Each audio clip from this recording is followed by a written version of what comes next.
والصلاة والسلام على سيد الأنبياء والمرسلين وعلى آله الطيبين الطاهرين وأصحابه أجمعين أما بعد. حضرت انس رضی اللہ عنہ نبی کریم صلی اللہ علیہ وآلہ وسلم کا ارشاد نقل فرماتے ہیں کہ اللہ جل شانہ کے فرشتوں کی چلنے کی ایک جماعت، چلنے پھرنے والی ایک جماعت ہے جو ذکر کے حلقوں کی تلاش میں رہتی ہے. جب وہ ذکر کے حلقوں کے پاس آتی ہے تو ان کو گھیر لیتی ہے اور پھر اپنا ایک قاصد اللہ جل شانہ کے پاس آسمان پر بھیجتی ہے. وہ ان سب کی طرف سے عرض کرتا ہے کہ اے ہمارے رب، ہم تیرے ان بندوں کے پاس سے آئے ہیں جو تیری نعمتوں کی بڑائی بیان کر رہے ہیں اور تیری کتاب کی تلاوت کر رہے ہیں اور تیرے نبی محمد صلی اللہ علیہ وآلہ وسلم پر درود بھیج رہے ہیں اور اپنی آخرت اور دنیا کی بھلائی تجھ سے مانگ رہے ہیں. اللہ جل شانہ ارشاد فرماتا ہے ان کو میری رحمت سے ڈھانپ دو. فرشتے کہتے ہیں اے ہمارے رب، ان کے ساتھ ساتھ ایک گناہ گار بھی تھا. اللہ جل شانہ ارشاد فرماتا ہے ان سب کو میری رحمت سے ڈھانپ دو، کیونکہ یہ ایسے لوگوں کی مجلس ہے کہ ان میں بیٹھنے والا بھی اللہ کی رحمت سے محروم نہیں ہوتا، چاہے وہ گناہ گار ہو. اور دوسری روایت میں حضرت انس ابن مالک رضی اللہ عنہ فرماتے ہیں رسول اللہ صلی اللہ علیہ وآلہ وسلم قال ما من قوم اجتمعوا يذكرون الله عز وجل لا يريدون بذلك الا وجهه الا ناداهم مناد من السماء ان قوموا مغفورا لكم فقد بدلت سیئاتکم حسنات. حضرت انس بن مالک رضی اللہ عنہ سے روایت ہے کہ رسول اللہ صلی اللہ علیہ وآلہ وسلم نے ارشاد فرمایا جو لوگ اللہ جل شانہ کے ذکر کے لیے جمع ہوں اور ان کا مقصد صرف اللہ ہی کی رضا ہو تو آسمان سے ایک فرشتہ اعلان کرتا ہے کہ بخشے بخشائے اٹھ جاؤ، تمہاری برائیوں کو نیکیوں سے بدل دیا گیا ہے. ان دونوں احادیث سے معلوم یہ ہوتا ہے کہ گناہوں کا بوجھ جو پہاڑوں کی شکل میں روح پر بھاری پڑتا ہے تو اللہ تبارک و تعالی ایسے ذکر کے حلقوں سے ان گناہوں کے بوجھوں کو دھو دیتا ہے، اتار دیتا ہے. اسی وجہ سے جو لوگ ذکر کے حلقے میں آتے ہیں بھلے تھوڑی دیر کے لیے ہی صحیح، ان کی روحوں سے وہ پہاڑوں جیسا گناہوں کا بوجھ اتر جاتا ہے اور وہ اپنے آپ کو ہلکے محسوس کرتے ہیں.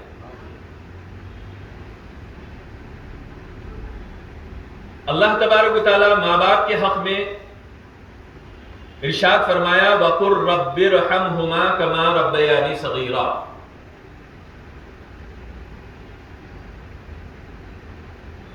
پروردگار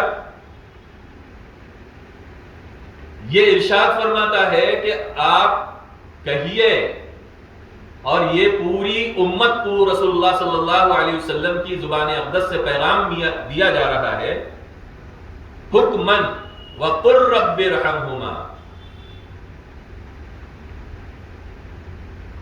کہیے، دعا کرو کہ پروردگار ان دونوں پر رحم فرما. جس طرح ان دونوں نے بچپن میں میری پرورش کی، تو یہ رب والا لفظ جو استعمال کیا گیا ہے اللہ تبارک و تعالیٰ نے، جیسے سورہ فاتحہ میں الحمدللہ رب العالمین، اللہ تبارک و تعالیٰ کے صفاتی ناموں میں یہ نام بڑا جلیل القدر نام ہے.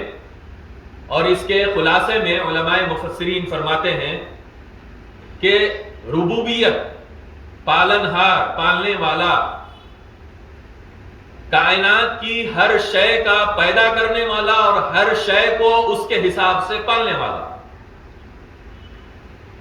تو وہ پالنے والا ایک ہے عمومیت سے سب کو فیض دینا، چاہے وہ فرما بردار ہو نافرمان ہو، اور ایک ہے خصوصیت سے۔ عمومیت سے چاہے وہ فرما بردار ہو یا نافرمان ہو، انسانوں میں ہو یا کسی اور مخلوق میں ہو، کوئی اور دوسری مخلوق تو نافرمان نہیں ہے، انسانوں ہی میں وہ ساری چیزیں دی گئی ہیں، اور دوسری مخلوق جیسے شیاطین، تو وہ فرما برداروں میں جو انسان ہیں، چاہے فرما بردار ہے نافرمان ہے، سانس لے رہے ہیں، اللہ سب کو ہوا دے رہا ہے، زمین سب کے لیے بچھا دی گئی ہے، اناج سب کے لیے اگ رہا ہے، پانی سب کو مل رہا ہے، آسمان سب پر ہے، سورج سب پر ہے، چاہے وہ فرما بردار ہو یا نافرمان ہو۔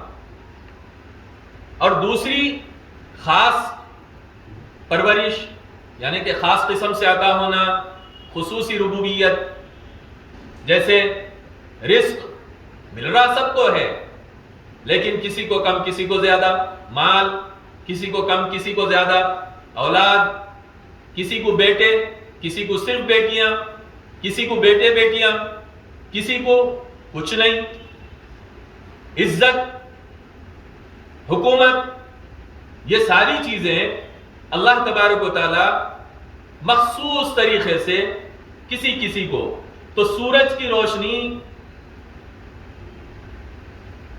ہوا، پانی، تو یہ سب اللہ جل شانہ کی ربوبیت عامہ کا مظہر ہے۔ مال اور دوسری چیزیں اس کی ربوبیت خاصہ کا مظہر ہے، لیکن پھر بھی سورج وغیرہ میں کچھ کمی ہے کہ یہ چیزیں ایک ہی وقت میں سب کو فیض نہیں پہنچاتی، جسم کو فیض دیتی ہیں، روح سے ان کو تعلق نہیں ہوتا۔ حکمت الہی کا تقاضا ہے کہ کوئی نعمت اس کی ایسی بھی ہو جو اس کی ہر طرح کی ربوبیت کو پورے طور پر ظاہر کرے، ہر جگہ، ہر وقت، ہر چیز کو یکساں فیض عام بھی پہنچائے اور خاص کو خاص پہنچائے، یعنی کہ خاص فیض بھی خاص لوگوں کو پہنچائے، عام فیض بھی عام لوگوں کو پہنچائے۔ اس نعمت الہیہ کے پہنچانے کے لیے اللہ تبارک و تعالیٰ نے جس ہستی کو چنا ہے وہ ہے محمد الرسول اللہ صلی اللہ علیہ وآلہ وسلم، کہ یہ اللہ جل شانہ کی سب سے بڑی نعمت کا مظہر ہے، یہی وہ نعمت عظمیٰ ہے کہ جس کو رب تعالیٰ نے فرمایا وَمَا أَرْسَلْنَاكَ إِلَّا رَحْمَةً لِلْعَالَمِينَ، اور دوسری جگہ فرمایا لِيَكُونَ لِلْعَالَمِينَ نَذِيرًا، یعنی جس قدر اللہ رب العالمین کی ربوبیت میں وسعت ہے، اسی قدر رحمت عالم صلی اللہ علیہ وسلم کی رحمت میں گنجائش ہے، وسعت کی۔ بلکہ یہ کہا جائے کہ اللہ جل شانہ کی ربوبیت حضور صلی اللہ علیہ وآلہ وسلم کی رحمت کے ذریعے سب کو پہنچ رہی ہے، چاہے وہ عام ہو یا خاص۔ حضور صلی اللہ علیہ وسلم کی رحمت ایک عام یہ رحمت ہے جو آپ کا وجود ہے، اور آپ کے ذریعے سے کلمہ ملا، آپ ہی کے ذریعے سے قرآن ملا، آپ ہی کے ذریعے سے عبادتیں ملی۔ یہ ساری چیزیں سب کو یکساں عطا کی گئی، لیکن خصوصی نعمتیں جیسے امامت، ولایت، خطوبیت، غوثیت، شہادت، یہ خاص نعمتیں ہیں جو حضور صلی اللہ علیہ وآلہ وسلم کے دربار سے فرق کے ساتھ، خصوصیت کے ساتھ بڑھتی گئی ہیں، بڑھ رہی ہیں۔ تمام عالم، عالمین کی جمع، عالم کی جمع عالمین ہے، عالم علم سے بنا ہے، علم نشان کو کہتے ہیں، جھنڈے کو کہتے ہیں۔ دنیا کو عالم اس لیے کہتے ہیں کہ اس کی ہر چیز، ہر شے اپنے خالق کی نشانی یعنی اللہ جل شانہ کی تخلیق کی نشانی ہے۔ اللہ کے سوا جتنی چیزیں ہیں وہ عالم ہیں، اللہ کو چھوڑ کر اللہ کے سوا جتنی چیزیں پیدا کی گئی ہیں وہ عالم ہے، وہ اللہ کی نشانی ہے۔ اور اللہ کی نشانیوں میں سب سے بڑی نشانی محمد الرسول اللہ صلی اللہ علیہ وآلہ وسلم کی ذات مطہرہ ہے۔ تفسیر روح البیان اس جگہ فرماتے ہیں کہ عالم جو ہم کہتے ہیں ایسے اور اس سے بڑے 18,000 عالم ہیں۔ یہ دنیا، یہ زمین و آسمان جو ہم کو نظر آ رہے ہیں ان میں سے ایک عالم ہے۔ 18,000 عالموں میں سے یہ ایک عالم ہے، اور کسی کی تحقیق اس سے زیادہ ہے۔ کوئی کہتے ہیں کہ 18 نہیں 30,000 عالم ہیں، کوئی کہتے ہیں 60,000 عالم ہیں، کوئی 70,000 تک بھی اپنی تحقیقی کتابوں میں درج کرتے ہیں۔ اور اس میں سے یہ عالم جو ہم دیکھ رہے ہیں زمین و آسمان والا، یہ ایک عالم ہے۔ عالم ارواح روحوں کا ایک عالم ہے، عالم اجسام ہے، عالم امکان ہے، عالم علوی ہے، عالم ملکوت ہے، عالم ناسوت ہے، عالم جنات ہے، عالم جبروت ہے، عالم برزخ ہے، عالم جنت ہے، عالم جہنم ہے۔ یہ دنیا تو ان تمام عالموں میں سب سے چھوٹا عالم ہے۔ ادنا سے دنیا بنی ہے، ادنا دنیا چھوٹی ہے۔ یہ تمام عالموں میں سب سے چھوٹی یہ دنیا ہے۔ ایک جنت ہی اتنی بڑی کہ تمام زمین، تمام آسمانوں کو ایک کے بعد ایک جیسے کپڑا بچھایا جاتا ہے، بچھا دیں تو اس جنت کے سامنے، جنت میں یہ پوری دنیا، ساتوں آسمان بچھے ہوئے، ساتوں زمین بچھے ہوئے ایسے لگیں گے جیسے ایک بہت بڑے میدان میں ایسے چند کوڑیاں ڈال دی، اتنی چھوٹی جنت کا عالم ایسا ہے۔ ایسے معلوم یہ ہوا کہ جنت جس کو اللہ تبارک و تعالیٰ نے پیدا کیا عالموں میں سے ایک عالم ہے، اس کی وسعت اتنی بڑی ہے جس کے سامنے یہ دنیا کا عالم، یہ ادنا عالم چند کوڑیوں کی طرح جیسے ایک بہت بڑے میدان میں ہے۔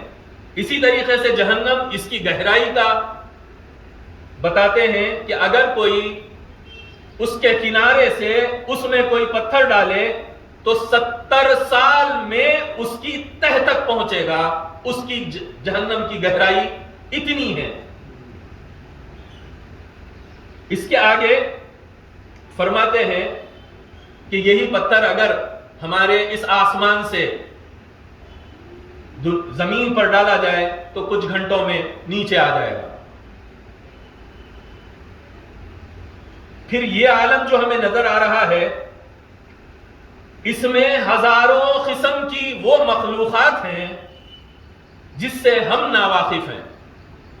جو ہمارا یہ عالم ہے جس کو ہم دیکھ رہے ہیں، جس میں ہم چل پھر رہے ہیں، اپنی ضروریات پوری کر رہے ہیں، اس میں اتنی مخلوقات ہیں کہ ہم اس سے ناواقف ہیں۔ تفسیر روح البیان فرماتے ہیں کہ انسانوں کی ہی 125 قسمیں ہیں۔ صرف انسانوں کی قسموں میں 125 قسمیں انسانوں کی بتاتے ہیں۔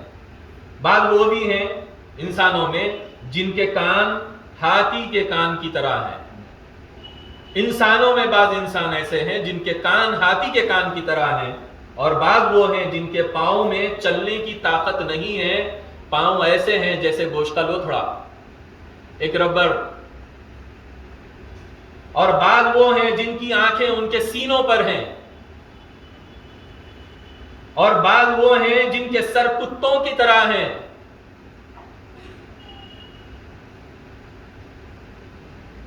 حیرت ہوتی ہے جب ہم کو ان عالموں ہی کی خبر نہیں تو اس کی ربوبیت کو کما حقہ کیسے جان سکتے ہیں؟ ایسا رب فرماتا ہے کہ تم سب اللہ کی عبادت کرو اور اس کے ساتھ کسی چیز کو شریک نہ کرو اور ماں باپ کے ساتھ نیک برتاؤ کرو. یہ ایسے رب کا حکم ہے ماں باپ کے حق میں جس کی مختصر سی یہ نشانیاں ہیں جو ہم سن رہے ہیں کہ ماں باپ کے ساتھ نیک برتاؤ کرنے کا اس کا حکم ہے. وَاعْبُدُوا اللَّهَ وَلَا تُشْرِكُوا بِهِ شَيْئًا وَبِالْوَالِدَيْنِ إِحْسَانًا. ماں باپ کے ساتھ حسن سلوک کرنے کا حکم فرما رہا ہے اور آگے ارشاد فرماتا ہے ان اللہ یأمر بالعدل والإحسان وإیتاء ذی القربى. اللہ جل شانہ ارشاد فرماتا ہے کہ انصاف کا اللہ حکم دیتا ہے، انصاف کا، بھلائی کا، خرابت داروں کے ساتھ اچھا سلوک کرنے کا. تو رشتہ دار کون ہے ماں باپ سے بڑھ کر؟ ماں باپ سے بڑھ کر بھی کوئی رشتہ دار ہیں؟ انہی کی وجہ سے تو ہر رشتہ قائم ہوا ہے. ان سے بڑھ کر کوئی رشتہ دار ہیں اور حکم ہے اللہ کا کہ ان کے ساتھ نیک سلوک، حسن سلوک کرو. آگے اللہ تبارک تعالیٰ کے حبیب صلی اللہ علیہ وسلم کا ارشاد ہے عن ابی درداء رضی اللہ عنہ قال سمعت رسول اللہ صلی اللہ علیہ وآلہ وسلم یقول الوالد اوسط ابواب الجنہ فإن شئت فأضع ذلك الباب او احفظه. حضرت ابو درداء رضی اللہ عنہ فرماتے ہیں میں نے رسول اللہ صلی اللہ علیہ وسلم کو یہ ارشاد فرماتے ہوئے سنا باب جنت کے دروازوں میں سے بہترین دروازہ ہے، چاہے تمہیں اختیار، چنانچہ تمہیں اختیار ہے خواہ اس کی نافرمانی کر کے اور دل دکھا کے اس دروازے کو ضائع کر دو یا اس کی فرما برداری اور اس کو راضی رکھ کر اس دروازے کی حفاظت کرو. یہ اللہ کے رسول صلی اللہ علیہ وسلم کا حکم والدین کے حق میں، اللہ کا حکم والدین کے حق میں، جو رب ہے پوری کائنات کا، اور اللہ کے رسول صلی اللہ علیہ وسلم پوری مخلوقات میں سب سے افضل، اور ارشاد اپنے ماں باپ کے حق میں. آگے حضرت عبداللہ بن عمر رضی اللہ عنہ ان النبی صلی اللہ علیہ وسلم قال رضا الرب فی رضا الوالد وسخط الرب فی سخط الوالد. حضرت عبداللہ بن عمر رضی اللہ عنہما روایت فرماتے ہیں کہ نبی کریم صلی اللہ علیہ وآلہ وسلم نے ارشاد فرمایا اللہ کی رضامندی والد کی رضامندی میں ہے. اللہ کی رضامندی والد کی رضامندی میں ہے اور اللہ کی ناراضگی والد کی ناراضگی میں ہے. ہر ایک اپنے گریبان میں جھانک کر دیکھ لے کہ اپنے ماں باپ اپنے والد کو کس طریقے سے کیسے خوش رکھ رہے ہیں اور ان کو ناراض کر کے کیا کر رہے ہیں، کون سی آخرت کما رہے ہیں اور کس کو خوش کر رہے ہیں.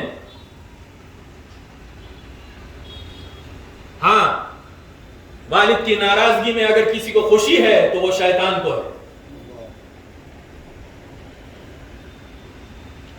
آگے عن انس بن مالک رضی اللہ عنہ قال قال رسول اللہ صلی اللہ علیہ وآلہ وسلم من سرہ ان یمد له فی عمره ویزاد له فی رزقه فلیبر والدیہ ولیصل رحمہ.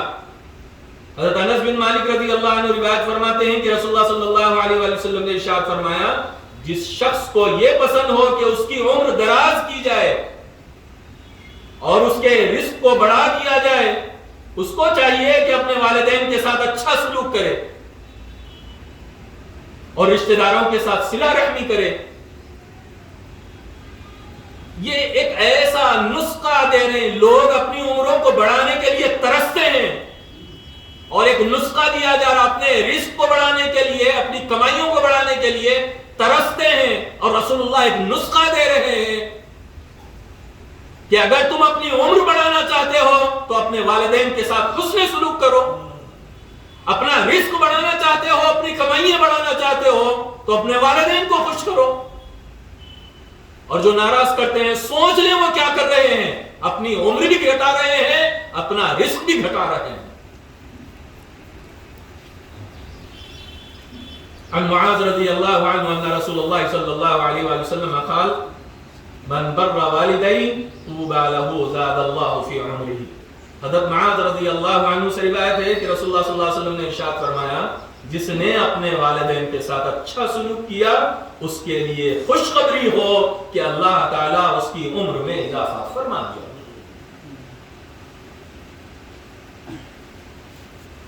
اللہ دعا ہے کہ